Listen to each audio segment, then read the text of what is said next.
Welcome back to What Arty Noobs. This is an IS-3A. Yes, it's a Tier 8 Soviet premium heavy tank. It's located on the north spawn of Cliff and it's under the command of Tiger of Tigers. Yes, one of our tame super unicums has sent in another replay. And you can see he's already 3 marked this tank. So, yeah, he's really good at it. So let's see how he gets on in this battle.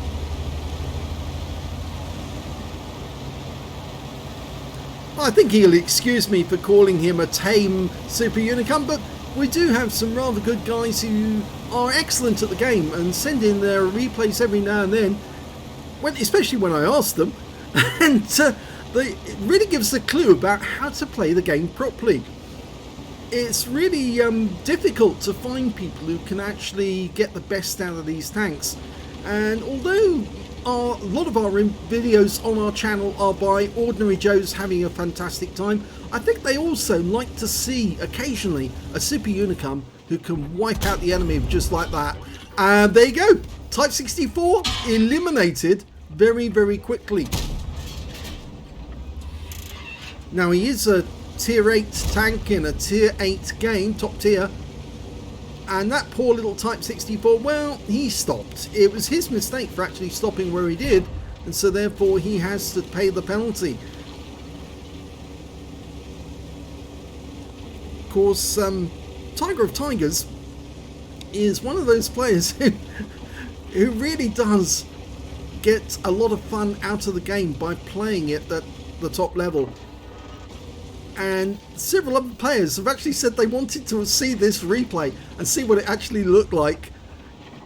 Look at this. Baguette Panther takes a round. And another one. Also reloader. And he's out the game. Yeah. Of course, being an auto reloader does mean, of course, he's now got to sit here for a little while, wait for the shells to go in. But he's doing a quick bit of spotting, and oh, there's an IS-3 there. Ouch! He just took a round right through his front plate from an SU-130PM. Now, it looks to me like he's up in the sniping nest. And, ooh, there's bad news. An EBR Hotchkiss tried to get around into him, but he couldn't. But he has been wiped out. Those EBRs can be a real pest.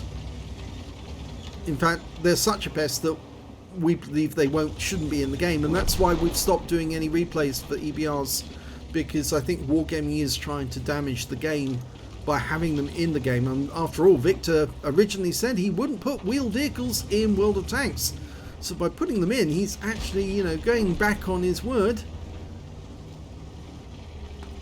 And I think a lot of tank drivers now believe that, yeah, they are a bit of a mistake. That IS-3 is now in a lot of trouble. He's just been tracked, has he? Yes, he has. But we did take a round from him. And the problem now is that SU-130PM might try to have another go at us. We did take a round from the IS-3. So now we've only got 361 hit points to win the game with. I don't think that's going to be a problem somehow. At 42.57 up there, he's in a lot of danger up on that position, because the SU-130PM could take him out with just one shot. Get a high roll, or could he? No. I think he might be able to just badly wound him with one round. Okay, push. No, not there.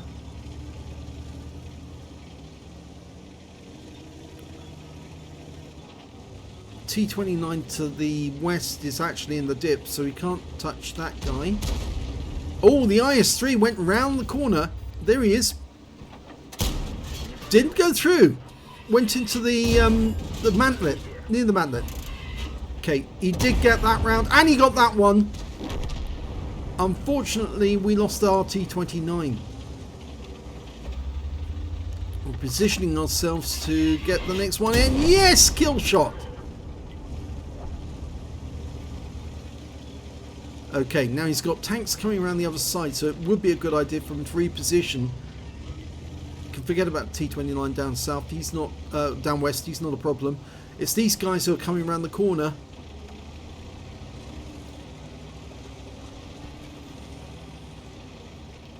Now this is quite a good position to be in. He doesn't need to worry about Arty. If you were going up to this position and there was Arty in the game, you would have to be worried, because that is a position you can hit. But from where he is at the moment, he can actually use the bush mechanic on them. But instead, he's actually going to get a bit closer, I think. Okay, now they're in the dip, going round the perimeter of the cliff. Okay, this nice bit of rock here will work nicely for us.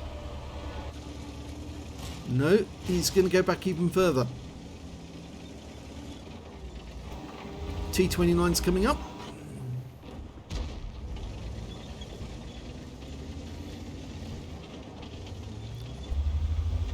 Reverse side scraping. Using the rock for cover though.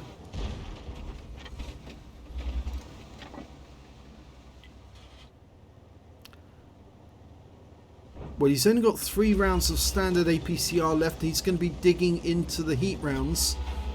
And there's still 9 enemies out there. So he's going to have to be very careful with the ammo to make sure he uses it correctly. Well, he takes out the T-29 with just 1 round.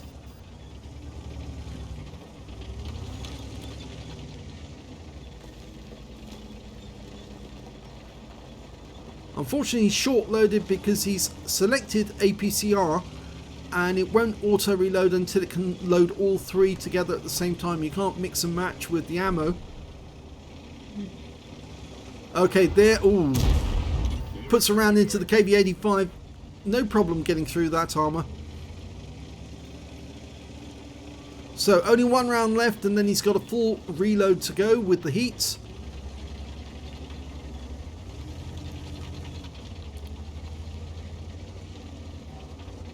There's the SU-130PM. Good, that's a primary target. Puts a round into him, but now he's got the full reload to go through. And he takes another round, another 2 rounds. He's now 1 shot. All he needs is 1 round in the right place. Oh, he's gone! That's excellent! That makes a huge difference now. Goes for the top of the KV-85. Yes! Gets the kill. That means the only tank destroyer they've got left is the Super Hellcat. Okay, doing the full reload now. They got a T-20 and a P-43 Biz around the edge of the rock. Around the edge of the cliff, rather. He's got 5 kills. 1 more, he gets the Top Gun.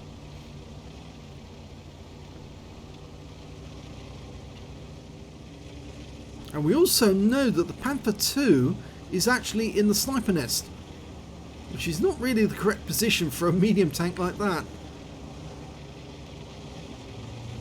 Okay, we're just going to drive straight in.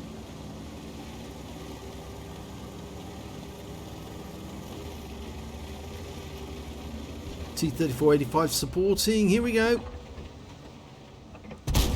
Nice shot right into his rear.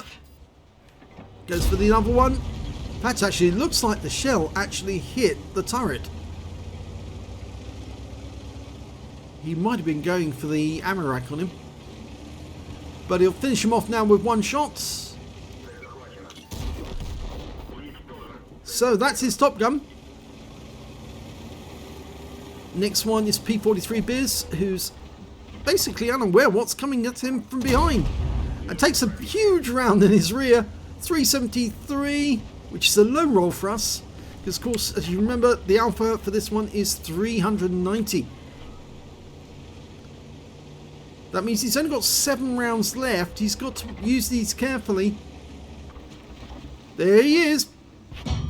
Yep, got the kill. That's his 7th. He is running short on ammo though. Only 6 rounds to kill 2 enemies. 2 apiece. Or 3 for the Panther.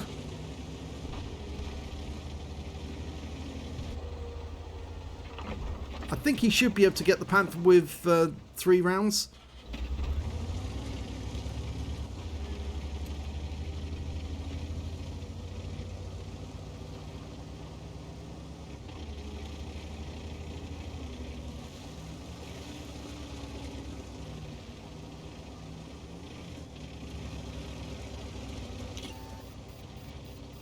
Okay, he's been spotted, but I think that might be the Super Hellcat. Yes, it is. Super Hellcat saw him from way over on the western side.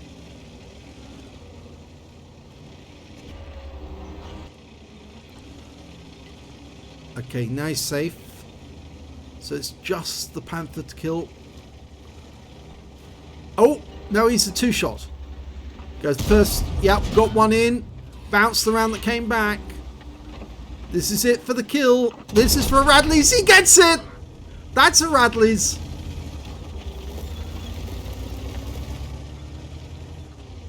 So now all that remains is the Super Hellcat.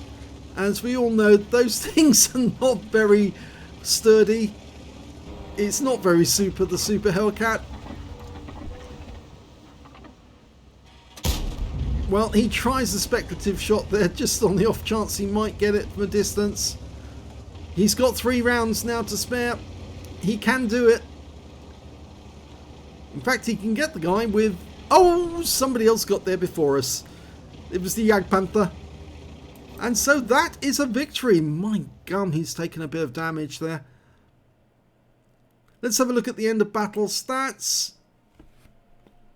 It's an ace tanker for Tiger of Tigers in the IS-3A. He managed to get a Hand of God for surviving the battle, having received damage from 4 different enemy tanks. He got a Bruiser Medal for getting at least 5 critical hits. He got 8 in that one. He got Demolition Expert. In fact, it was the first tank he actually engaged and destroyed was the Type 64. 1 shell was enough to take that guy back to the garage.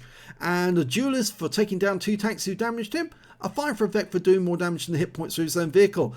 Out of the epic medals, he picked up a Radley Walters for getting at least 8 kills. He got 8 exactly. A High Caliber for dealing the most damage in the game.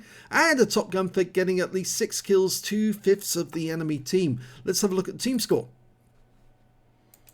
Highest damage, 5,526 hit points of damage. The next high scorer was the Striv M4257, who didn't survive the battle actually. He got 3,199 hit points. And the next high score after that was Carnarvon on the enemy team with 2,819.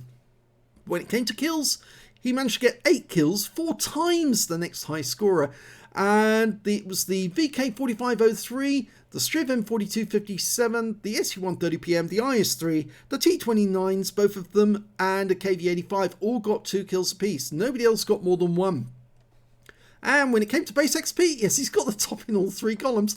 1,754 base experience points for that one, 1,409 for the Striv M4257, and 775 for the VK4503. He fired 25 rounds in that game, got 21 direct hits and 18 penetrations. Damage of 5,526 hit points, of which 409 were at more than 300 meters. He received 6 hits, 4 of them were penetrations. You saw some of them actually went in right through the front of the vehicle, and they did a huge amount of damage on the way in as well. 2 non-penetrations, and he blocked damage of 110 hit points in total. 9 enemy vehicles damaged, 8 killed, and 599 hit points of damage assistance. On a premium count, he earned 101,139 credits from that game, and even though he did have to fire some heat ammo towards the end, he was trying to keep it APCR only for the start, the standard rounds, and he still made a massive profit of 80,434 credits. He received 1,754 XP, got 1,500 from personal missions payout, and 263 for this being a premium vehicle, and took away 4,394 experience points altogether. So the IS-3A's Radley'd it. He's got 3 marks on it. Now I suppose he's just got to get a Pools medal on it, and I think he might have already done that anyway. But it was a very good round, considering his ammunition load was very low towards the end, and he was being asked to do so much work during the game, and the fact that he got that much damage shows how much effort he was having to put in. But he got some lovely kills, and well done. If you enjoyed that replay, please give this video a like and do subscribe to our channel, and thank you for watching.